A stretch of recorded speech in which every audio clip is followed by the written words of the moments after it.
এই কালকিনি ইউনিয়নের মুখ উজ্জ্বল করেছে। তাদের উপস্থিতিতে আজকের উদ্বোধনী অনুষ্ঠান শুরু হবে। যে কথা বলছিলাম, বৃষ্টি আসবে, প্রকৃতির খেলা। আমাদের ভাগ্য খারাপ। আমি রিয়াজকে বলেছি 1 মাস পরে এটা আয়োজন করার জন্য, কিন্তু রিয়াজ যেহেতু বাংলাদেশ সেনাবাহিনীর একজন গর্বিত সদস্য, সেনাবাহিনীর কিছু ডিসিপ্লিন আছে, ওখানে ইচ্ছাকৃত কেউ ছুটি নিতে পারে না। ঊর্ধ্বতন নির্দেশ ছাড়া তার ছুটিটা হয়েছে সেপ্টেম্বরে। তো সেপ্টেম্বর হওয়ার কারণে আমাদের আজকের এই টুর্নামেন্টটা বই আবহাওয়ার মধ্যে হয়েছে। আপনারা অবশ্যই অনেকেই জানেন না, এই টুর্নামেন্টের আয়োজনের পিছনে সবচেয়ে যে শ্রমগাম সবচেয়ে বেশি হয়েছে রিয়াজ মাহমুদের। আসলে তার কাছে আমরা কৃতজ্ঞ, সে যে একটা টুর্নামেন্টের জন্য শ্রমগাম দিয়েছেন। কিছুক্ষণ পরে আমাদের অনুষ্ঠান শুরু হয়ে যাবে। তো আরো কিছু মেহমানের ইয়েতে আসি, অপেক্ষা আছি। বৈরী আবহাওয়া হয়তো এই কারণে অনেকে আসে না।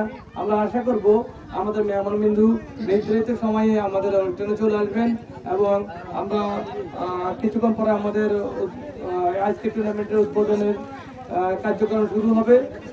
তার আগে সবাইকে ধৈর্য ধরে থাকার জন্য বিশেষভাবে অনুরোধ জানাচ্ছি।